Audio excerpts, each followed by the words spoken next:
Hi everyone, welcome to STD word classes. तो friends, आज हम लोग ईवीएस करने वाले हैं, यानी ईवीएस के हम लोग प्रीवियस के क्वेश्चन करने वाले हैं। इसमें हम लोग पूरा एक सेट करेंगे, 30 क्वेश्चन होंगे इसमें, तो इसको लास्ट तक जरूर देखिएगा एंड अपना स्कोर भी बताइएगा कि कितना आपका स्कोर हो रहा है लास्ट में। ठीक है, तो हम लोग अच्छे से डिस्कस करेंगे। डेली ये क्लास आपको 3 बजे मिलती है, तो इसको जरूर ज्वाइन करिएगा। इसमें हम लोग अब जो इम्पोर्टेंट क्वेश्चन है और जितने भी प्रीवियस के आपके सेट हैं, सारे जो क्वेश्चन है आपको यहाँ पे मिलने वाले हैं। और आल सब्जेक्ट के, जैसे कि आपका हिंदी हो गया, सीडीपी हो गया, ईवीएस हो गया, मैथ हो गया, तो आपको सारी सब्जेक्ट के यहाँ पे क्वेश्चन मिलेंगे। आप लोग 3 बजे वाली क्लास ज्वाइन करिएगा, क्योंकि आपको जो है आपका जो ईवीएस है वो भी पेडागोजी सारी कंप्लीट हो चुकी है, साथ ही साथ हिंदी भी कंप्लीट हो चुकी है। सीडीपी के भी आप जो है मतलब सीडीपी पेडागोजी भी आपकी सारी कंप्लीट हो चुकी है। सारी क्लासेस आपको यहीं मेरे चैनल पर मिल जाएंगी। मैंने पूरी प्लेलिस्ट बना दी है, तो आपको ढूंढने में भी आसानी रहेगी। आप लोग जाकर के ज्वाइन कर सकते हैं। साथ ही साथ जो 5 बजे क्लास मिलती है उसमें हम लोग एसएसटी डिस्कस करते हैं, उसकी भी मैंने पूरी प्लेलिस्ट बनाई हुई है, तो आप लोग जाकर के चेक कर सकते हैं। और उसमें हम लोगों ने प्रॉपर तरीके से जो है एनसीईआरटी थ्योरी डिस्कस की है। चैप्टर वाइज आपको क्लास मिल जाएगी, तो आप लोग ज्वाइन कर सकते हैं। तो स्टार्ट करते हैं हम लोग। आज का जो है ईवीएस हम लोग डिस्कस करने वाले हैं। इसमें 30 क्वेश्चन होंगे। ठीक है, वो काफ़ी इंपॉर्टेंट क्वेश्चन होंगे। हर तरीके के क्वेश्चन यहाँ पे आपको देखने को मिलेंगे, जैसे क्वेश्चन एग्जाम हॉल में पूछे जाते हैं। ठीक है, तो हम लोग देख लेते हैं, क्योंकि ये जो है एग्जाम, ये वाले जो क्वेश्चन है आपके सारे प्रीवियस के ही क्वेश्चन है। तो प्रीवियस के क्वेश्चन वैसे भी सीटेट में इंपॉर्टेंट होते हैं, क्योंकि क्वेश्चन कुछ ना मतलब बहुत सारे क्वेश्चन तो ऐसे होते हैं जो रिपीट हो जाते हैं सेम। अभी मैं आपको दिखाऊंगी कि कुछ क्वेश्चन ऐसे हैं जो काफ़ी बार रिपीट हुए हैं। ठीक है, तो स्टार्ट करते हैं। पहला क्वेश्चन, निम्नलिखित में से कौन सा एक भारत का संघ शासित प्रदेश नहीं है? यानी इसमें बताना है कि कौन सा एक ऐसा है जो भारत का संघ शासित प्रदेश नहीं है। ठीक है, which one of the following is not a union territory of India? तो पहला है लद्दाख, जम्मू कश्मीर, मणिपुर या फिर चंडीगढ़। तो क्वेश्चन नंबर जो है 61, इसमें आपका जो है थर्ड ऑप्शन सही हो जाएगा। जो मणिपुर है यही आपका केंद्र शासित मतलब संघ शासित प्रदेश नहीं है। ठीक है, तो इसमें आपका जो है थर्ड ऑप्शन सही हो जाएगा। बाकी जो है वो है, जो मणिपुर है आपका नहीं है, तो ये आपका थर्ड ऑप्शन इसमें सही हो जाएगा। आगे चलते हैं अगले क्वेश्चन पे। निम्नलिखित में से कौन से कच्चे तेल पेट्रोल के उत्पादक हैं? जो कच्चा तेल होता है वो कहाँ पे आपको मिलता है? तो बॉम्बे हाई तथा पश्चिम बंगाल, या फिर असम और उड़ीसा, या फिर गुजरात और तमिलनाडु, या फिर बिहार और बॉम्बे हाई। तो इसमें जो है आपका जहाँ पे कच्चा तेल मिलता है, यानी कच्चे तेल का उत्पादन कहाँ पे होता है, तो इसमें आपका जो क्वेश्चन है 62, इसमें आपका थर्ड ऑप्शन सही हो जाएगा, गुजरात और तमिलनाडु। यानी गुजरात राज्य में और तमिलनाडु राज्य में आपको जो कच्चे तेल का उत्पादन वहाँ पे होता है, वहाँ से कच्चा तेल प्राप्त होता है, उसके बाद जाके ये फिल्टर वगैरह होके शुद्ध तेल बन के बिकता है। ठीक है, तो ये आपका सही हो जाएगा क्वेश्चन नंबर इसमें थर्ड, यानी गुजरात और तमिलनाडु में कच्चा तेल पाया जाता है, यानी वहाँ पे उत्पादन इसका होता है। आगे चलते हैं। हमारे देश का संविधान निम्नलिखित में से किसके नेतृत्व में बनाया गया था? यानी जो संविधान बना था, कॉन्स्टिट्यूशन, वो आप किसके नेतृत्व में बनाया गया था? यानी जो the constitution of our country was preferred under the leadership, यानी किसके नेतृत्व में बनाया गया था? किसने इसका जो नेतृत्व किया था, या फिर किसने इसका लीडरशिप किया था? तो मोहनदास करमचंद गांधी थे, या फिर सरदार वल्लभ भाई पटेल थे, या फिर डॉक्टर भीमराव अम्बेडकर थे, या फिर मतलब सर्वपल्ली राधाकृष्णन थे। तो क्वेश्चन नंबर इसमें जो है आपका थर्ड ऑप्शन सही हो जाएगा, कि इसमें जो है डॉक्टर भीमराव अम्बेडकर के नेतृत्व में संविधान जो है उन्हीं के नेतृत्व में बनाया गया था। तो ये आप लोग ध्यान रखना, इसमें आपका थर्ड ऑप्शन सही हो जाएगा, कि यानी जो हमारे देश का संविधान है वो डॉक्टर भीमराव अम्बेडकर के नेतृत्व में बनाया गया था। तो इसमें आपका थर्ड ऑप्शन सही हो जाएगा। आगे चलते हैं अगले क्वेश्चन पे। अगला क्वेश्चन है, पौधों के लिए किए जाने वाले नीचे दिए गए कार्यों पर विचार कीजिए। यानी ये ऑप्शन दिए गए हैं, पौधों के बारे में दिया गया है कि पौधों के जो पौधे का रोपण किया जाता है तो उसके दौरान क्या क्या किया जाता है। पौधों को सहारा देना, ठीक है, ह्यूमस प्रदान करना, भोजन संचित या भंडारण करना, पानी और खनिजों को अवशोषित करना। इसमें से जड़ों के कार्य बताने हैं, यानी जड़ जो होती है वो उसके क्या कार्य हैं, ये सारे यहाँ पे जो दिए गए हैं ये आपको बताना है कि इसमें से कौन सा ऑप्शन सही हो जाएगा। तो इसमें आपका जो है 4 ऑप्शन सही हो जाएगा, यानी कि ये जो पौधों को सहारा देना, यानी जो जड़ें होती हैं जड़ें ही तो पौधों का सहारा देती हैं पौधों को, तभी तो जाके जड़ जो पेड़ है वो खड़ा हो पा रहा है, यानी जड़ों के ही मतलब जड़ों से ही मजबूती जब उसको मिलती है तभी जाके वो पेड़ अपना खड़ा हो पा रहा है। तो इसमें पहला आपका ऑप्शन सही हो जाएगा। सी है भोजन संचित, यानी जड़ों के माध्यम से जो पेड़ अपना भोजन संचित करते हैं, यानी जो जल है जड़ों के माध्यम से ही अपना संचित करते हैं, ठीक है। और डी जो है पानी और खनिज को अवशोषित करते हैं, यानी जो हम जड़ों के माध्यम से ही पानी हुआ खनिज हुआ, तो जो जड़ें होती इसी के माध्यम से पेड़ अवशोषित करते हैं। तो इसमें आपका 4 ऑप्शन सही हो जाएगा। देखिए सीटेड में अब क्वेश्चन पूछने का तरीका चेंज हो रहा है, यानी जो ये क्वेश्चन है ये पहले नहीं आते थे। अब 2011 का और पेपर उठा के देख लीजिए, पहले ऐसे क्वेश्चन नहीं पूछे जाते थे। बट अब क्या हुआ है, क्वेश्चन पूछने का तरीका चेंज हो रहा है, यानी क्वेश्चन जो है वो काफ़ी हाई लेवल के बनाए जाते हैं। तो सिलेबस सेम है, सिलेबस में कोई चेंज हुआ नहीं है, तो इसलिए क्वेश्चन जो है पूछने का तरीका ही चेंज करके क्वेश्चन को हाई बना रहे हैं, यानी एग्जाम जो है वो टफ बनाया जा रहा है। आगे चलते हैं, अगला क्वेश्चन जो है, पोचमपल्ली भारत के दक्षिण राज्य का एक कस्बा है, ठीक है, जो सुंदरता से डिजाइन की गई चमकदार रंगों की पोचमपल्ली साड़ियों और विशेष प्रकार की बुनाई, जिसमें भी पोचमपल्ली भी कहते हैं, यानी जिसे पोचमपल्ली भी कहते हैं, के लिए प्रसिद्ध है। यानी ये कस्बा है भारत में दक्षिण राज्य के, वहाँ पे कस्बा है, वहाँ पे पोचमपल्ली जो है वो साड़ी बनाई जाती है, वो काफ़ी प्रसिद्ध है इसके लिए कि वहाँ पे बहुत अच्छे तरीके से उसकी रंगाई होती है।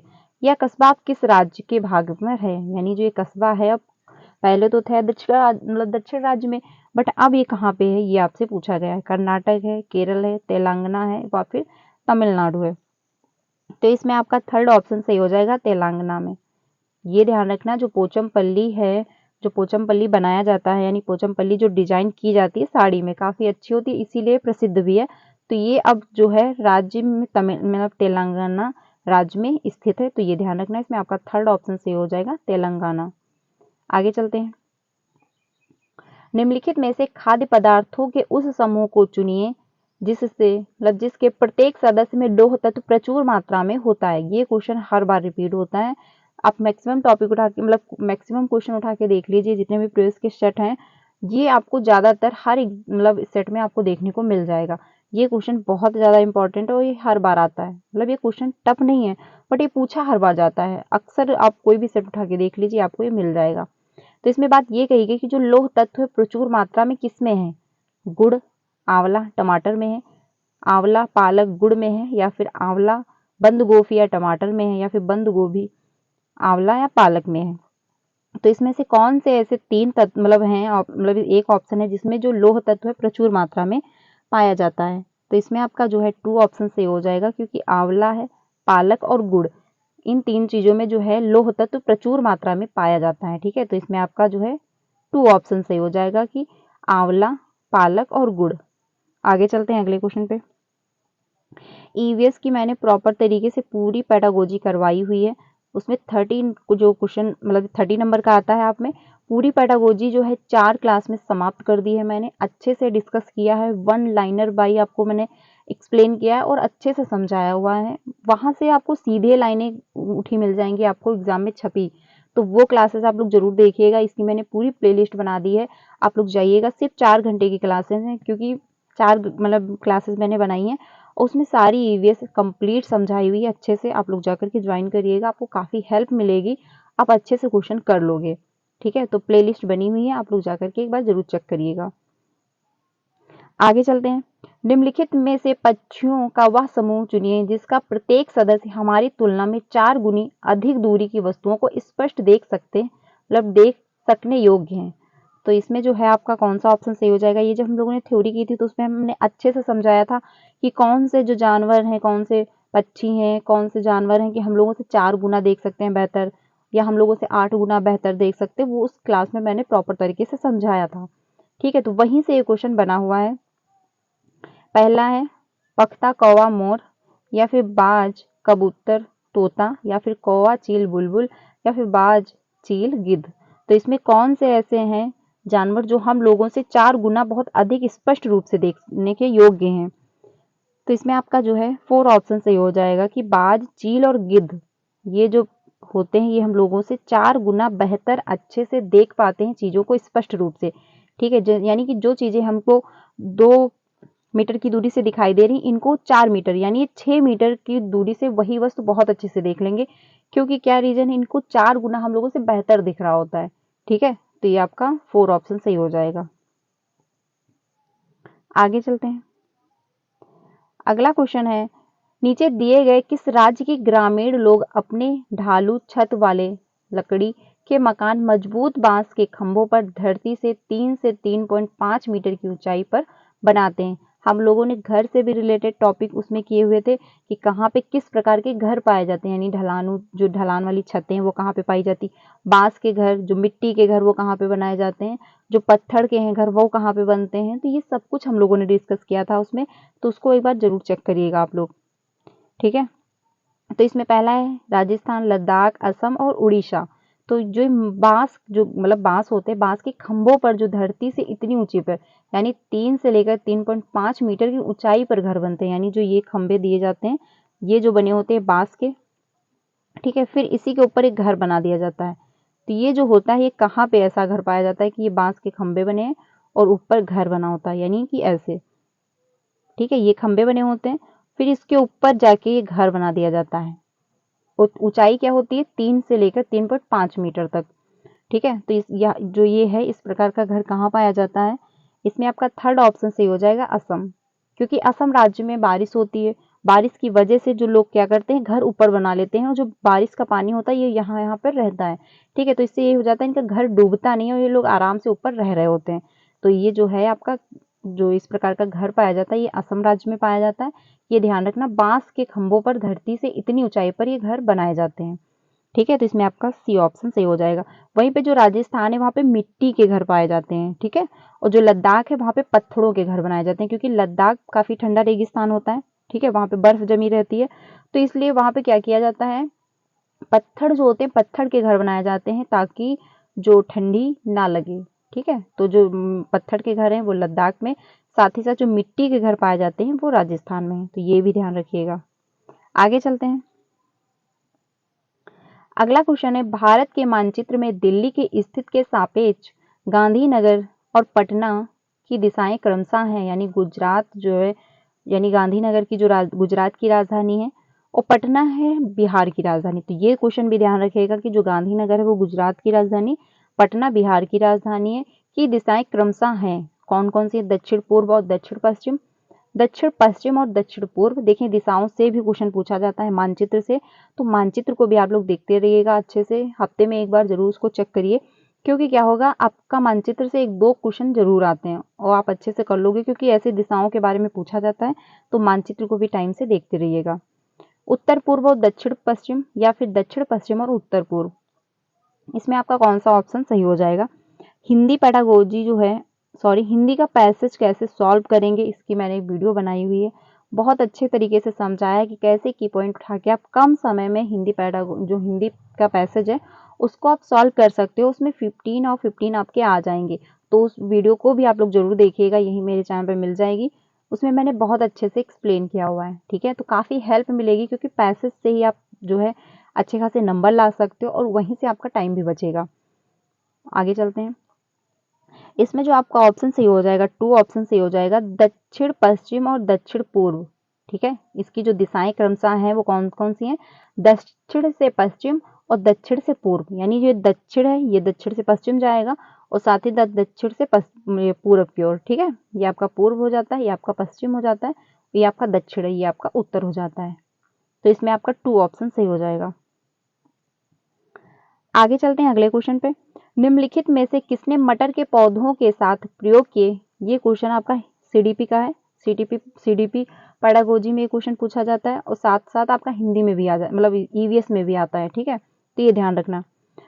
मटर के पौधों में कुछ ऐसे लक्षण होते हैं जो जोड़ियों में पाए जाते हैं, जैसे चिकने या खुरदरे, लंबे या मतलब बौने, पीले या हरे आदि। तो ये जो है ये किसने कहा था, डॉक्टर एम.एस. स्वामीनाथन ने, ग्रेगोर जहान मेडल ने, या फिर जॉर्ज मिस्टल ने, या फिर चार्ल्स डार्विन ने।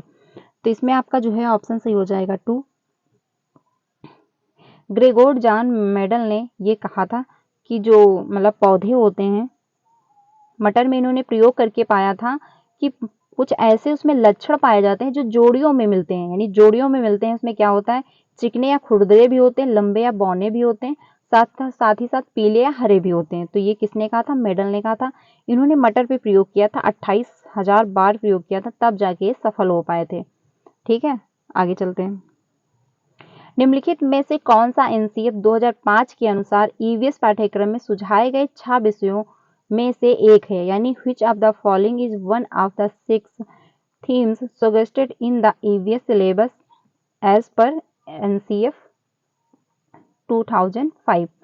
तो इसमें ये बात कही गई है कि जो एनसीएफ है, एनसीएफ के अकॉर्डिंग हमको जो 6 थीमें मिली, यानी जो 6 थीमें हैं आपकी, क्योंकि आपकी जो ईवीएस है वो थीमों पर ही आधारित है, इसमें कोई चैप्टर नहीं दिया गया है। तो इसलिए जो थीम है वो 6 थीम जो है ईवीएस में सुझाई गई है वो एनसीएफ के द्वारा। तो उसमें कौन कौन से हैं, इसमें पदार्थ है, प्राकृतिक संसाधन है, चीज़ें जो हम बनाते हैं और करते हैं, या फिर चीज़ें कैसे काम करती हैं। तो जो 6 थीम दी गई हैं उसके अंतर्गत क्या क्या आता है वो आपको बताना है। तो इसमें जो है एक ऑप्शन होगा जो थीम के अंतर्गत सही है। ठीक है, तो इसमें आपका थर्ड ऑप्शन सही हो जाएगा, चीज़ें जो हम बनाते और करते हैं। देखिए, सबसे पहले फैमिली आती है, फिर भोजन चाहिए, फिर आपका रहने के लिए घर चाहिए यानी शेल्टर चाहिए, फिर ट्रेवल मतलब घूमेंगे आप, ट्रेवलिंग करेंगे, फिर उसके बाद कुछ आप करेंगे भी, यानी जीवन यापन के लिए कुछ आप काम भी करेंगे। तो उसके अंतर्गत चीज़ें जो हम बनाते हैं और करते हैं। ठीक है, तो इसमें आपका थर्ड ऑप्शन सही हो जाएगा। थीम है, उसके अंतर्गत उप थीम भी आती है, तो ये भी ध्यान रखना। आगे चलते हैं। उपाख्यान अभिलेखों में क्या नहीं दर्ज करना चाहिए।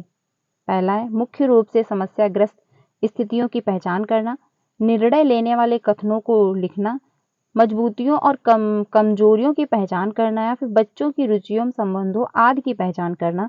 तो क्वेश्चन नंबर जो 72 है इसमें आपका फर्स्ट सही हो जाएगा, यानी ए और बी सही है आपका, ये भी सही है और ये भी सही है, यानी मुख्य रूप से समस्याग्रस्त स्थितियों की पहचान करना, यानी आप समझेंगे कि आखिर समस्या क्या आ रही है। ठीक है, आप समझेंगे कि आखिर समस्या क्या है, और साथ ही साथ निर्णय लेने वाले कथनों को भी लिखना, यानी जो निर्णय है, आखिर आप निर्णय जो ले रहे हो वो कौन कौन से, तो उसके बारे में भी लिखना है। तो इसमें आपका फर्स्ट ऑप्शन सही हो जाएगा, ए और बी। ठीक है, इसमें आपका जो है फर्स्ट ऑप्शन सही हो जाएगा। आगे चलते हैं अगले क्वेश्चन पे। आप एक ईवीएस मतलब आप एक एकीकृत ईवीएस कक्षा के लिए कैसे योजनाएं बनाएंगे, यानी जो एक ईवीएस क्लासरूम है उसके बारे में आप कैसी योजनाएं बनाएंगे। पहला है एक पाठ में 2 या 2 से अधिक क्षेत्रों को मिलाएंगे, या फिर अलग योजनाओं में सभी विषयों को अलग करेंगे, या फिर विज्ञान और सामाजिक विज्ञान के लिए अलग अध्यापकों का प्रबंध करेंगे, या पर्यावरण विज्ञान के लिए अलग अध्यापक का प्रबंध करेंगे। तो क्वेश्चन नंबर जो 73 है इसमें बात ये कही गई, यानी एकीकृत। ठीक है, ईवीएस का जो पाठ्यक्रम है उसका प्लान करने के लिए, उसमें योजनाएं बनाने के लिए आप क्या करेंगे। तो क्वेश्चन नंबर जो 73 है इसमें आपका फर्स्ट ऑप्शन सही हो जाएगा, एक पाठ में 2 या 2 से अधिक विषयों क्षेत्रों को मिलाएंगे। ठीक है, तो इसमें आपका फर्स्ट ऑप्शन सही हो जाएगा। अब ये क्यों कि एक विषय के अंतर्गत मतलब एक पाठ में आप 2 या 2 से अधिक विषयों को मिलाएंगे। देखिए, ईवीएस जो है 1 to 5 में आपने देखा, 1 to 2 में देखा होगा, जो बुकें प्रिंट होती हैं उसमें अलग अलग सब्जेक्ट नहीं होती है, एक ही बुक के अंतर्गत आपको मैथ भी मिल जाती है थोड़ी, उसी के अंतर्गत हिंदी भी होती है, उसी के अंतर्गत थोड़ा इन्वायरमेंट के बारे में दिया होता है। तो छोटे क्लासों में जो है वो बुकें प्रिंट होती हैं एक इंक्लूड, यानी बच्चे जो होते हैं वो सब कुछ एक साथ देख रहे होते हैं, वो ये नहीं देखते कि ये मैथ का पार्ट है, ठीक है, ये जो है ईवीएस का पार्ट है, या फिर ये हिंदी का पार्ट है, वो ऐसे नहीं देख रहे होते, वो सब कुछ जो है एक साथ इंक्लूड करके देख रहे होते, एक दूसरे से इंटर कनेक्टेड करके देख रहे होते हैं। ठीक है, तो इसलिए जो है एक पाठ में 2 या 2 से अधिक विषयों क्षेत्रों को आपको मिलाना है। तो इसमें आपका फर्स्ट ऑप्शन सही हो जाएगा। आगे चलते हैं अगले क्वेश्चन पे। पुनीत ने अपनी कक्षा 5 के शिक्षार्थियों को मानव शरीर की एक रूपरेखा दी और उन्हें भोजन विषय पढ़ाने से पहले पाचन तंत्र बनाने के लिए कहा, यानी एक पुनीत जो है वो कक्षा 5 के जो विद्यार्थी हैं उनको क्या कह रही है कि उनको शरीर की एक रूपरेखा दी, यानी शरीर के बारे में उनको एक रूपरेखा दी। भोजन विषय पर उनको पढ़ाना था, तो उन्होंने क्या किया, पढ़ाने से पहले ही बच्चों से कहा कि जो पाचन तंत्र है आप उसको बनाओ, यानी पाचन तंत्र बनाने को कहा कि आप पहले पाचन तंत्र बनाइए, उसके बाद इसके बारे में हम लोग डिस्कस करेंगे। तो वो जो इन्होंने काम किया है, टीचर ने ऐसा कहा है बच्चों से कि आप पहले पाचन तंत्र बनाइए, वो क्या है। तो पहला है परीक्षण करना कि शिक्षार्थी नामांकित आरेख बना सकता है। पाचन से संबंधित शिक्षार्थियों के विचारों को प्राप्त करना, अच्छे डिजाइन कौशलों वाले शिक्षार्थियों की पहचान करना, या फिर पाचन की प्रक्रिया में शिक्षार्थियों का मूल्यांकन करना। तो इसमें है जो आपका 74, इसमें आपका 2 ऑप्शन सही हो जाएगा। पाचन से संबंधित शिक्षार्थियों के विचारों को प्राप्त करना, यानी जो टीचर है पहले क्या कह रही है, आप पाचन तंत्र बनाइए। जब पाचन तंत्र बनाएंगे तो उनको पहले समझ में आएगा कि जो बच्चे हैं जो पाचन तंत्र से संबंधित उनको कितना आता है, पहले से वो कितना इस बारे में समझ में आ रहे हैं। उस हिसाब से टीचर जो अपनी जो है प्लानिंग करेगा पढ़ाने की, ठीक है, अपने मेथड में उस हिसाब से चेंज लाएगा। नामांकित करना नहीं, यानी बच्चों को लेबल करने के लिए वो नहीं कह रही है। अच्छे डिजाइन, तो डिजाइन के लिए ड्राइंग वगैरह बनवाएगी तभी जाके पता चलेगा। नाम मूल्यांकन भी नहीं करना है उसको। उसको क्या करना है, वो इसलिए कह रही है कि बच्चों को पहले हमको पता चल जाएगा इसके थ्रू कि बच्चों को पाचन तंत्र के बारे में कितना पहले से नॉलेज है, उस हिसाब से वो अपनी टीचिंग प्लान करेगी। ठीक है, तो इसमें आपका 2 ऑप्शन सही हो जाएगा। जैसे किसी को बच्चे को कुछ भी नहीं उस बारे में आ रहा है, तो टीचर थोड़ा और अच्छे से डीप में जाके पढ़ाएगी। इस वजह से वो पहले से कह रही कि पाचन तंत्र बनाइए, उसके बाद इसके बारे में हम लोग डिस्कस करेंगे। अगला जो क्वेश्चन है, which of the following is not correct with respect to formative assessment, यानी निम्नलिखित में से क्या रचनात्मक आकलन के संबंध में सही नहीं है। नॉट लिखा था, नॉट करेक्ट। तो पहला है, रिपोर्ट कार्ड के प्रत्येक तिमाही में इसकी सूचना दी जानी चाहिए। अधिगम को सुदृढ़ करने के लिए या अध्यापक को समय पर कार्यवाही करने में मदद करता है, यानी जो असेसमेंट किया जाता है वो क्या करता है, जो टीचर होता है उसको समय पर कार्यवाही करने में मदद करता है। या फिर इसको छात्रों की प्रगति की निगरानी करने में, या फिर बच्चे के सीखी गई कोई भी जानकारी रचनात्मक आकलन में मदद कर सकती है। तो क्वेश्चन नंबर जो 75 है, इसमें आपका फर्स्ट ऑप्शन सही हो जाएगा। रिपोर्ट कार्ड के प्रत्येक तिमाही में इसकी सूचना दी जानी चाहिए। क्वेश्चन को ध्यान से पढ़ना क्योंकि इसमें नहीं लिखा हुआ था, ठीक है। और जब नहीं लिखा हुआ है तो हमको निगेटिव का आंसर, मतलब क्वेश्चन का निगेटिव ही आंसर देना है। बाकी तो ये सारे पॉइंट सही थे, क्योंकि जो है असेसमेंट होता है उसके दौरान टीचर को मतलब हेल्प मिलती है कि आखिर बच्चे को कहाँ पे दिक्कत आ रही है, हमको बच्चे को कैसे पढ़ाना है, बच्चे को कौन से टॉपिक में समस्या आ रही है, तो हमको कैसे जो है अपने टीचिंग मेथड में प्लान करना है या फिर अपनी टीचिंग में परिवर्तन लाना है। ठीक है, तो इस बारे में जो है असेसमेंट के द्वारा ही टीचर को पता चलता है। लेकिन जो इसमें बात कही गई है कि तिमाही में जो परीक्षा है उसके द्वारा, मतलब रिपोर्ट कार्ड के प्रत्येक तिमाही में इसकी जो सूचना दी जाती है, तो इसके लिए जो है असेसमेंट नहीं होता है, रचनात्मक असेसमेंट जो होता है, तो इसमें नहीं दिया गया था, इसीलिए आपका फर्स्ट ऑप्शन सही हो जाएगा। आगे चलते हैं। अगला क्वेश्चन है, स्मिता अपने शिक्षार्थियों को कार्य से संबंधित लैंगिक विषमता और रूढ़िवादी छवियों के प्रति संवेदनशील करना चाहती है। स्मिता को निम्नलिखित में से अपनी कक्षा में क्या करना चाहिए, यानी वो क्या करना चाह रही है, लैंगिक विषमता यानी जो रूढ़िवादिता चली आ रही है, जेंडर स्टीरियोटाइप, उसके प्रति वो बच्चों को संवेदनशील करना चाह रही है, यानी जागरूक करना चाह रही है। ठीक है, तो अपने कक्षा में वो क्या प्रयोग करेगी, रूढ़िवादी मॉडलों को छात्रों को प्रस्तुत करेगी, विभिन्न प्रकार के कार्यों के मतलब फ्लैश कार्ड दिखाएगी, केवल लड़कों से प्रतिदिन कक्षा को साफ करने को कहेगी, क्योंकि सफाई का काम जो लड़कियां करती हैं तो इसलिए वो लड़कों से कहेगी, या फिर एक छात्र की मां को कक्षा में आमंत्रित करे जो ऑटो चालक है। तो क्वेश्चन नंबर जो 76 है, इसमें आपका है 4 ही ऑप्शन सही हो जाएगा, क्योंकि ये अच्छा एग्जाम्पल है जेंडर स्टीरियोटाइप को खत्म करना। यानी कि क्योंकि जो ऑटो है वो नॉर्मल सी बात है कि आदमी ही जेंट्स ही चलाते हैं, लेडीजें नहीं चलाती। लेकिन अगर आप ऐसी कोई जो माँ है, यानी जो माँ है कक्षा, मतलब एक कक्षा में बच्चे की जो माँ है, जो ऑटो मतलब चालक है, जो ऑटो मतलब ऑटो वगैरह चलाती है, ठीक है, तो उसको अगर आप क्लासरूम में है इनवाइट कर रहे हैं तो अच्छा एग्जाम्पल देगी, जेंडर स्टीरियोटाइप को कम करेगी, क्योंकि आप उनको बुलाएंगे क्लासरूम में, बातचीत कराएंगे सब बच्चों को, बताएंगे कि देखिए ये जो है ये है तो लेडीज बट ये क्या कर रही हैं, ऑटो मतलब ऑटो चला रही हैं। तो मतलब वो जो है एक जेंडर स्टीरियोटाइप को खत्म कर रही होंगी, उसको चैलेंज दे रही होंगी। तो ये आपका इसमें जो है 4 ऑप्शन ज़्यादा मस्ट बेटर है, क्योंकि इसमें जो है बच्चा एक्टिव होगा एंड वो समझेगा, जब क्लासरूम में डिस्कशन होगा तो वो अच्छे से सीखेगा। मॉडल अगर आप दिखा देंगे तो ज़रूरी नहीं सभी बच्चे उसमें इंटरेस्ट ले पा रहे हों। फ्लैश कार्ड दिखाएंगे उसमें भी ज़रूरी नहीं है कि बच्चे जो इंटरेस्ट लें। ये भी ज़रूरी नहीं है कि आप लड़कों से कहेंगे क्लासरूम की सफाई करो, तो ये भी जेंडर स्टीरियोटाइप को नहीं दर्शा रहा है, मतलब जेंडर स्टीरियोटाइप को नहीं खत्म कर रहा है। लेकिन जो 4 ऑप्शन है ये जेंडर स्टीरियोटाइप को खत्म कर रहा है, उसको चैलेंज भी दे रहा है, क्योंकि जो एक लेडीज होके वो ऑटो चला रही है, यानी एक मदर जो है स्टूडेंट की, वो एक ऑटो ड्राइवर है। ठीक है, तो इसमें आपका 4 ऑप्शन सही हो जाएगा। अगला है कक्षा 5 के समय आमतौर पर अपना दिया हुआ कक्षा का कार्य नहीं करते। ठीक है, यानी जो टाइम पर दिया गया है कक्षा का कार्य वो नहीं करते हैं। मुद्दे को हल करने का सबसे अच्छा उपाय हो सकता है उसकी कठिनाई का पता लगाने और उसके अनुसार कक्षा कार्य को समायोजित करने के लिए उससे बात करें, या फिर किसी दूसरे बच्चे को उसकी कक्षा के कार्य को पूरा करने के लिए मदद करने को कहेंगे, या फिर मतलब दूसरे बच्चे से कह देंगे कि आप इसकी मदद कर दीजिए।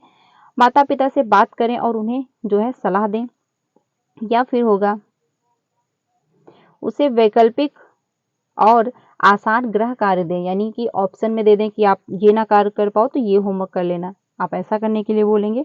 तो 77 जो है इसमें आपका फर्स्ट ऑप्शन सही हो जाएगा, यानी आखिर बच्चा जो होमवर्क है वो नहीं कर पा रहा है तो उसकी आप कठिनाई समझेंगे कि आखिर बच्चे को दिक्कत क्यों आ रही है, आखिर वो होमवर्क क्यों नहीं करके ला पा रहा है। हो सकता है आप जो होमवर्क दे रहे हो वो बच्चा कर ही ना पा रहा हो, उसके लेवल का ही ना हो। तो पहले आप कठिनाई समझेंगे, एटलीस्ट प्रॉब्लम है क्या। ठीक है, उसके बाद क्या करेंगे, कक्षा को समायोजित करने के लिए उससे बात करेंगे कि आखिर आपको दिक्कत आ रही है तो हम इसमें क्या चेंजमेंट लाएं जो आपको दिक्कत ना हो। तो इसमें आपका फर्स्ट ऑप्शन सही हो जाएगा। ये नहीं कि आप दूसरे बच्चे से कह देंगे कि उसकी मदद कर दो, ये भी आपको नहीं करना। माता पिता से भी आप उनको सलाह नहीं देंगे, क्योंकि जो है गलती बच्चे की है, यानी बच्चा जो है वो कठिनाई महसूस कर रहा है, वो होमवर्क नहीं करके ला रहा है। तो इसमें माता पिता को सलाह देने की कोई ज़रूरत नहीं है। आप ये भी नहीं कि वैकल्पिक कार्य, यानी जो बच्चे को कठिन काम करने में दिक्कत हो रही है तो आप उसको इजीली मतलब इजी इजी दे रहे हो होमवर्क, ऐसा भी आपको नहीं करना है। उसकी कठिनाई का पता लगाना है कि एटलीस्ट प्रॉब्लम क्या है, फिर उसको जो है सॉल्व करना है। तो इसमें आपका फर्स्ट ऑप्शन सही हो जाएगा। अगला क्वेश्चन है, मुस्कान ने परिवहन में डीजल वाहनों का उपयोग निषिद्ध होना चाहिए। ठीक है, विषय पर एक वाद विवाद का आयोजन किया। मुस्कान के द्वारा इस विषय पर कक्षा में वाद विवाद के आयोजन का क्या उद्देश्य होगा, यानी जो क्लासरूम में डिस्कशन करवाने वाली है मुस्कान, तो उनका क्या पर्पज है, आखिर किस उद्देश्य से वो करवा रही हैं। वह पूरी तरह से परिवहन में डीजल वाहनों पर प्रतिबंध लगाने की आवश्यकता पर छात्रों को संवेदनशील बनाना चाहती हैं, या छात्रों के विचारों को जानने और उन्हें सही करने में मदद करेगा। अगला है, वह आधुनिक वाहनों के उपयोग के लाभों पर छात्रों को संवेदनशील बनाना चाहती हैं। यह इस मुद्दे पर छात्रों को कई दृष्टिकोणों की सराहना करने में मदद करता है। तो क्वेश्चन नंबर जो 78 है इसमें आपका 4 ऑप्शन सही हो जाएगा कि यह जो है इस मुद्दे पर छात्रों को कई दृष्टिकोणों की सराहना करने में मदद करेगा। यानी जो क्लासरूम में जब डिस्कशन होगा, जब डिस्कशन मतलब बच्चे जब वाद विवाद करेंगे, एक दूसरे से इंटरेक्ट होंगे, एक दूसरे से डिस्कशन करेंगे, तो क्या होगा कि बच्चे जो हर दृष्टिकोण यानी हर पर्सपेक्टिव को समझ पाएंगे कि आखिर इसके बेनिफिट क्या है, इसके जो लाभ क्या है, इसके हानि क्या है। ठीक है, तो वो सभी पर्सपेक्टिव को समझेंगे और उसमें जो है सराहना करने यानी उसको आगे प्रोग्रेस करने में उनकी मदद भी कर पाएंगे।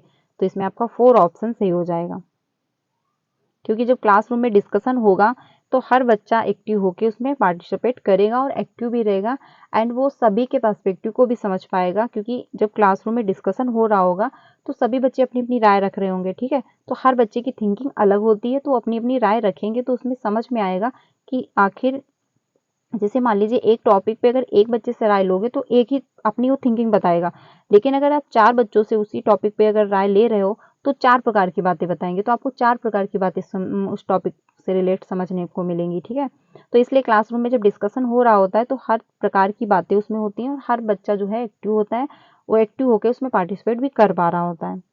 आगे चलते हैं, ईवीएस में मानचित्रण कौशल, यानी जो मैपिंग है स्किल इन ईवीएस हेल्प क्या करने वाली है ईवीएस में, लैंडस्केप खींचने के कौशल को विकसित करता है, पूर्वानुमान और गणना के कौशल को विकसित करता है, रिकॉर्डिंग कौशल को विकसित करता है, या फिर स्थानों की सापेक्ष स्थिति की समझ को विकसित करता है। तो क्वेश्चन नंबर जो 79 है इसमें आपका 4 ऑप्शन सही हो जाएगा। स्थानों की सापेक्ष स्थिति की समझ को विकसित करता है, जो मतलब जो मानचित्र होता है, जो मैप होता है, क्योंकि मैप के द्वारा ही हम पता लगाते हैं कि कौन सी जगह किस स्थान पर है। जैसे मान लीजिए भारत का नक्शा अगर आपको पता है तो आप, पता ही नहीं क्या बन गया, जो भारत का नक्शा होता है जैसे कि आपको पता है तो आप बता दोगे कि हाँ कौन सी चीज कहाँ पे है, ठीक है। लेकिन अगर आपको पता ही, मानचित्र के ही माध्यम से आप बता सकते हो कि कौन सा जो है भारत का नक्शा, मतलब क्या कौन सी जो है जगह कहाँ पर है, वो मानचित्र के द्वारा ही आपको पता चलती है, ठीक है। तो मानचित्र के द्वारा ही हम पता लगा सकते हैं कि कौन सी स्थिति किसके सापेक्ष है, यानी पूरब में है, पश्चिम में, उत्तर पश्चिम में है। तो हम ये जो है मानचित्र के ही माध्यम से पता लगा पाते हैं, मेरे से मानचित्र बनेगा ही नहीं, ठीक है। तो इसमें आपका 4 ऑप्शन सही हो जाएगा। आगे चलते हैं। अगला है ईवीएस की एकीकृत प्रकृति सहायक है, यानी जो ईवीएस की एकीकृत प्रकृति है वो सहायक है किसमें। पहला है पाठ्यचर्या के भार को कम करने और विशिष्ट प्रकरणों को पेश करने में, या फिर पाठ्यचर्या के भाग को कम करने और शिक्षार्थियों को सार्थकता पूर्व सिखाने में, शिक्षार्थी केंद्रित उपागम का पालन करने और संकल्पनाओं की अधिक संख्या का परिचय देने में, दी गई सूचनाओं और विवरणों से सीखने में। तो क्वेश्चन नंबर जो है 80, इसमें आपका 2 ऑप्शन सही हो जाएगा। पाठ्यचर्या के भार को कम करने और शिक्षार्थियों को सार्थकता पूर्वक सिखाने में, यानी जो ईवीएस है वो एकीकृत जो होगी तो आखिर क्यों मदद करेगी, यानी किस लिए मदद करेगी या फिर क्या मदद करने वाली है। तो एकीकृत जब होगी तो बच्चे हर चीज को अच्छे से एक दूसरे से इंटर कनेक्ट करके वो समझ पाएंगे, ठीक है। उनका भार भी कम होगा, जैसे कि उनको ये समझना नहीं पड़ेगा कि ये जो पेड़ है ये इन्वायरमेंट है, ये इसका पार्ट है, उसने जानवर देख लिया तो ये इसका पार्ट है, ठीक है। उसने कोई मतलब बाइक वगैरह देख ली या फिर कोई मशीन देख ली तो इसका पार्ट है, ऐसे उनको डिवाइड नहीं करना पड़ेगा, उनको सब उसके इन्वायरमेंट के अंदर ही मिल जाएगा, यानी वो इंक्लूड करके हर एक चीज को देखते हैं, तो उसको इसमें मदद मिलेगी बच्चों को, एकीकृत जो ईवीएस होगी, ठीक है। तो इसमें आपका है 2 ऑप्शन से हो जाएगा, क्योंकि उनको डिवाइड नहीं करना पड़ेगा कि जो मतलब जो जानवर हैं ये इस पार्ट के हैं, जो ये मैकेनिक लोग हैं यानी जो मशीनें हैं ये इस क्षेत्र की हैं, जो पेड़ पौधे हैं वो इस क्षेत्र के हैं, तो उनको बांटना नहीं पड़ेगा, वो सब कुछ एक साथ इंक्लूड करके समझ लेंगे, एकीकृत करके समझेंगे तो उनको बेहतर समझ में आएगा। इसमें आपका 2 ऑप्शन से हो जाएगा और उनमें मतलब सफलतापूर्वक वो सीख भी पाएंगे। अगला क्वेश्चन है निम्नलिखित में से क्या ईवीएस में आकलन का एक व्यापक संकेतक नहीं है। ध्यान से देखिएगा, लास्ट में नहीं लिखा हुआ है, यानी जो असेसमेंट हो रहा है उसमें क्या एक सही नहीं है। सहयोग, न्याय के प्रति सरोकार, समानता के प्रति सरोकार, या फिर अवधारणा मानचित्र। तो क्वेश्चन नंबर 81 जो है 81 4 ऑप्शन सही हो जाएगा, अवधारणा मानचित्र, ठीक है। यही इसमें जो है मानचित्र का मतलब जो आकलन होता है यानी जो असेसमेंट हो रहा होता है उसमें अवधारणात्मक मतलब अवधारणा मानचित्र का कोई रोल नहीं होता है। सहयोग आपको मिलता है, यानी जब असेसमेंट होता है उसके माध्यम से टीचर को हेल्प मिलती है, साथ ही साथ बच्चों को भी हेल्प मिल रही होती है, क्योंकि बच्चे को कहाँ पे दिक्कत हुई ये बात टीचर को पता हो जाती है, तो टीचर उस हिसाब से बच्चे की मदद कर रहा होता है। न्याय के प्रति भी सरोकार रहता है और समानता के प्रति भी, क्योंकि जब असेसमेंट के द्वारा ही हमको पता चलता है आखिर बच्चे को कहाँ पे समस्या है, तो उस हिसाब से हम बच्चे की मदद कर पाते हैं। लेकिन जो मानचित्र है उसकी कोई आकलन में कोई मतलब कोई भी इसका रोल नहीं है, तो इसमें आपका 4 ऑप्शन सही हो जाएगा, क्योंकि निगेटिव की बात कही गई नहीं है।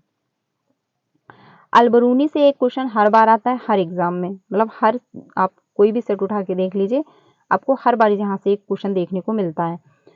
तो इसमें बात कही गई है कुछ हजार साल पहले भारत में तालाबों के निर्माण के लिए अलबरूनी के अवलोकन के आधार पर कक्षा 5 के ईवीएस के पाठ्य पुस्तक में एक अनुच्छेद है, ये हम लोगों ने ईवीएस की पैडागोजी में सॉल्व किया था, यानी इसके बारे में पूरा डिटेल में समझा था, तो वो क्लास आप लोग देख लीजिएगा, आपको और अच्छे से समझ में आ जाएगा।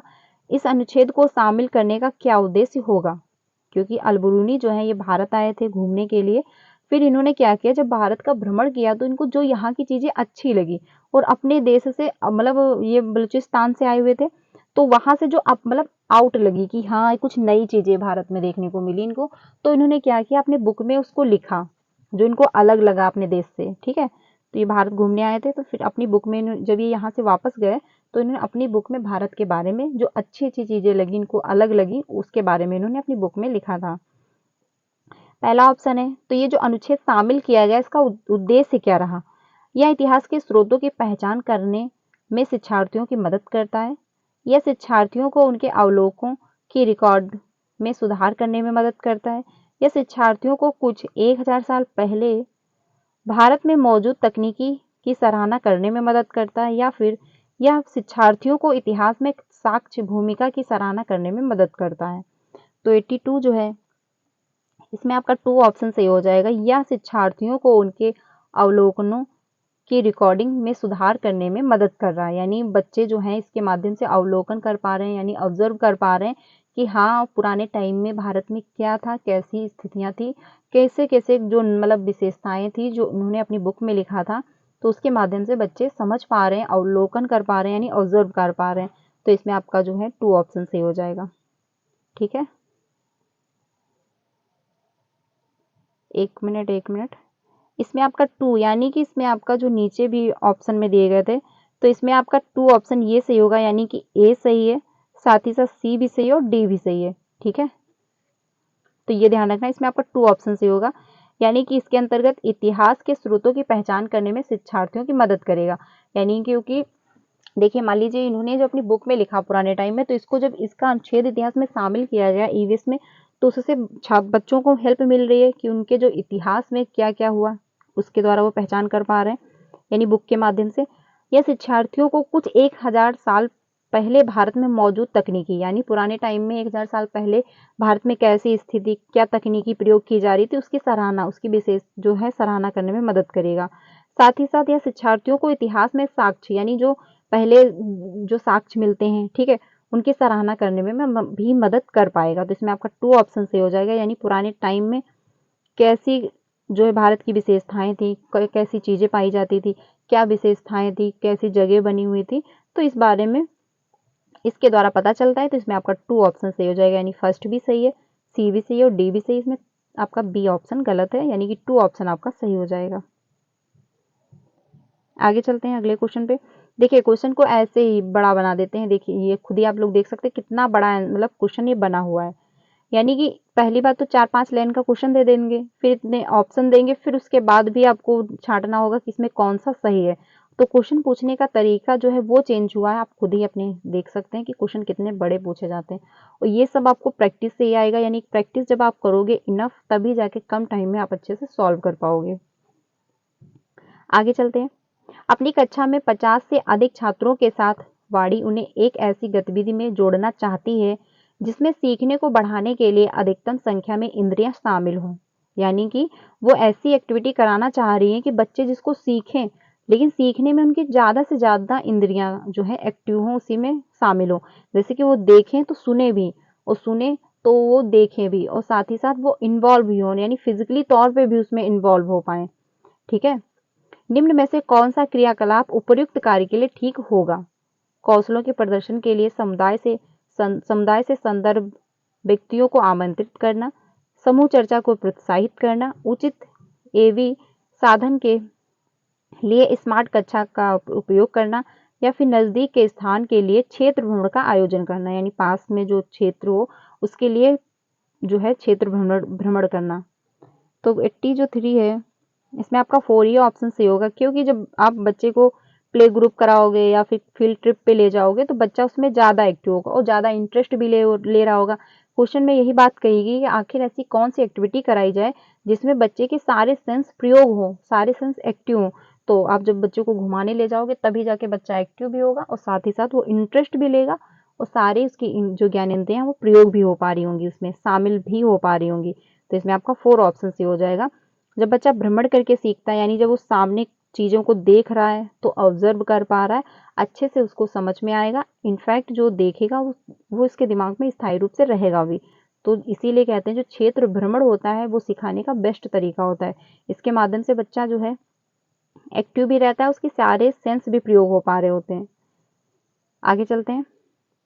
इकरा अपने शिक्षार्थियों को ईवीएस में समाचार पत्रों और पत्रिकाओं को पढ़ने के लिए प्रोत्साहित करती है। यानी समाचार पत्र और पत्रिकाएं जो हैं उसको पढ़ने के लिए प्रोत्साहित कर रही है। तो आखिर ऐसा क्यों वो कर रही है? यह मनोरंजक संसाधन उपलब्ध हैं, यह शिक्षार्थियों को उनके अपने संसार से जुड़ने में सहायता करते हैं, ये शिक्षार्थियों को स्वतंत्र बनाने में सहायता कर रहे हैं, या फिर ये शिक्षार्थियों में प्रतिस्पर्धा बनाते हैं। यानी जो समाचार पत्र हैं और पत्रिकाएं हैं अगर पढ़ने के लिए प्रोत्साहित कर रही है एक टीचर, तो ये क्या प्रतिस्पर्धा पैदा करेंगे आपस में बच्चों के, या फिर ये मतलब स्वतंत्र बनाएंगे? तो समाचार न्यूज़ से हम जो पढ़ते हैं यानी जो पत्रिकाएं पढ़ते हैं, तो क्या उससे हमको स्वतंत्रता की फीलिंग आती है? ऐसा तो नहीं है। मनोरंजन के भी माध्यम से हम लोग उसको नहीं पढ़ते हैं। इसमें जो आपका है 2 ऑप्शन से होगा, शिक्षार्थियों को उनके अपने संसार से जुड़ने में सहायता करता है। यानी जब आप न्यूज़पेपर पढ़ रहे होते हो तो आपको समझ में आ रहा होता है कि हाँ, दुनिया में क्या क्या घटनाएं हो रही हैं, कौन सी चीज़ें हो रही हैं, कौन सा डेवलपमेंट हो पा रहा है, तो आप उनसे इंटरेक्ट हो पा रहे हो। तो आपको सहायता मिलती है कि हाँ, जिस संसार में हम हैं आखिर वहाँ पे कैसा माहौल है, कौन सी चीज़ें हो रही हैं, कहाँ पे कितना डेवलपमेंट हो पा रहा है। तो ये सब हम न्यूज़ के माध्यम से सुन पाते हैं, समझ पाते हैं। तो इसमें आपका 2 ऑप्शन सही हो जाएगा। ठीक है, आगे चलते हैं। पर्यावरण अध्ययन में प्रश्न करने को एक युक्ति के रूप में उपयोग किया जाता है। अनुशासन को बनाए रखने के लिए, ध्यान खींचने के लिए, नियमों के पालन को बढ़ावा देने के लिए, या कक्षा कक्ष में जिज्ञासा को बढ़ाने के लिए। यानी पर्यावरण जो अध्ययन में प्रश्न पूछने की युक्ति का उपयोग किया जाता है, यानी ईवीएस के जो क्वेश्चन पूछे जाते हैं आखिर वो क्यों पूछे जा रहे हैं? मतलब क्लासरूम में अनुशासन बनाने के लिए किए जाते हैं, या फिर ध्यान खींचने के लिए किए जाते हैं, या फिर नियमों के पालन को बढ़ावा देने के लिए किए जाते हैं, या फिर कक्षा कक्ष में जिज्ञासा को बढ़ाने के लिए पूछे जाते हैं। तो 85 जो है इसमें आपका 4 ऑप्शन सही हो जाएगा, कक्षा कक्ष में जिज्ञासा को बढ़ाने के लिए। जैसे कि मान लीजिए क्लासरूम में अगर क्वेश्चन पूछना स्टार्ट हो जाता है यानी पहेली के माध्यम से या फिर डिस्कशन के माध्यम से, तो क्या होता है, बच्चे जो मतलब बोरियत महसूस कर रहे हैं, जो निष्क्रिय रूप से बैठे हुए हैं, वो भी एक्टिव हो जाएंगे। वो भी जो बच्चे एक्टिव नहीं थे वो भी एक्टिव हो जाएंगे, उसमें पार्टिसिपेट करेंगे और वो भी क्वेश्चन पूछेंगे, वो भी आंसर देंगे। तो ये सारे मतलब क्या होगा, जिज्ञासा उत्पन्न करने के लिए कक्षा क्लासरूम में प्रश्न जो है पूछे जाते हैं। ठीक है, तो इसमें आपका 4 ऑप्शन सही हो जाएगा। आगे चलते हैं। नीचे दिए गए कौन से एक राज्य में तोरांग का अर्थ होता है जंगल? यानी which of the following the states the meaning of जो है तोरांग इज जंगल? यानी कौन सा ऐसा राज्य है जहाँ पे तोरांग को जंगल बोला जाता है, यानी जंगल को तोरांग बोला जाता है? असम है, उड़ीसा है, मिजोरम है, झारखंड है। तो 86 जो है इसमें आपका 4 ऑप्शन से हो जाएगा, झारखंड में। ये क्वेश्चन बहुत इंपॉर्टेंट है, हर बार आता है। अक्सर कोई भी आप सेट उठा के देख लिए, कुछ क्वेश्चन ऐसे हैं जो कंपलसरी हैं, सभी एग्जाम में पूछे ही जाएंगे, यानी कोई भी आप सेट उठा के देख लीजिए उसमें ये जरूर मिलेंगे। तो जो तोरांग है उस जंगल को कहते हैं झारखंड में। ठीक है, झारखंड के जो लोग हैं वो क्या कहते हैं, जंगल को तोरांग कहते हैं। तो ये ध्यान रखना, झारखंड में बोला जाता है। अब ये क्वेश्चन जो है देखिए, एक दिशा से क्वेश्चन हर बार आता है, एक ऐसा क्वेश्चन हर बार आता है, अभी मैं आपको दिखा रही हूँ। ये वाला एक टाइम से आएगा, एक एंड दिशा से आएगा कि हाँ आपका घर इतनी दूरी पर है, आपका विद्यालय इतनी दूरी पर है, तो आपका घर कौन सी दिशा में होगा या फिर आपका विद्यालय कौन सी दिशा में होगा। ठीक है, तो ये क्वेश्चन जो है ये आप अच्छे से प्रैक्टिस करके जाइएगा, ये क्वेश्चन हर बार आता है। तो इसमें हम लोग देख लेते हैं, इसमें बात जो कही गई, आपका घर एक्स पर स्थित है, यानी कि मान लीजिए आपका जो घर है वो एक्स पर स्थित है, ये आपका घर हो गया। ठीक है, वाई पर विद्यालय है, तो मान लीजिए ये आपका वाई पर विद्यालय हो गया। यदि आपका विद्यालय ठीक सामने है, यानी तो ठीक सामने ही होगा, ये आपका घर हो गया, ये आपका विद्यालय हो गया। परंतु बीच में व्यस्त राजमार्ग होने के कारण कोई सीधा रास्ता नहीं है, यानी कोई सीधा जो है रास्ता नहीं है। अतः पहले आप ठीक दक्षिण में 125 मीटर दूर जाते हैं। तो ये आपका सीधा घर था एक्स पर। ठीक है, तो आप कहाँ जा रहे हैं, दक्षिण की तरफ, यानी ये आपका दक्षिण है। एक मिनट, आप यहाँ पे समझ लीजिए, ये आपका एक्स है, वाई मतलब अभी हम लोग बना लेंगे। मान लीजिए यहाँ पर आपका वाई है सीधे सामने। अब कह रहा है क्वेश्चन 125 मीटर आपको दक्षिण में जाना है, तो ये आपका घर है, आप दक्षिण में नीचे ही आएंगे, क्योंकि जो दिशा होती है ये आपका पूरब हो गया, ये आपका पश्चिम हो गया, ये आपका दक्षिण हो गया, ये आपका उत्तर हो गया। ठीक है, पूरब पश्चिम उत्तर दक्षिण। तो इसमें बात कही गई दक्षिण में 125 मीटर दूर जाते हैं, तो ये आप नीचे आएंगे 125, ये आप 125 हो गए। उसके बाद कहा जा रहा है फिर ठीक पूरब में 100 मीटर लंबा सुरंग पथ जो है पार करते हैं। किस तरफ पार कर रहे हैं? पूरब की तरफ। तो पूरब ये है, तो इस तरफ हम गए 100 मीटर। उसके बाद कह रहा है और अंत में आप ठीक उत्तर में 125। तो उत्तर किस तरफ है? उत्तर ऊपर की तरफ था, ये अभी मैंने आपको यहाँ पे लिखा था। तो उत्तर आप फिर 125 गए। ठीक है, कितना गए? 125। तो ये हो गया आपका 125। अब बात कर रहा है वाई पर आप अपने विद्यालय पहुंचते हैं। फिर आप क्या किए? अपने जो है ये वाई था, ये आपका यहाँ पे विद्यालय, ये सामने हो गए। ठीक है, पहुंच गए। अब बात ये कही गई है वाई पर विद्यालय के सापेक्ष एक्स पर आपका घर कहाँ पर स्थित है।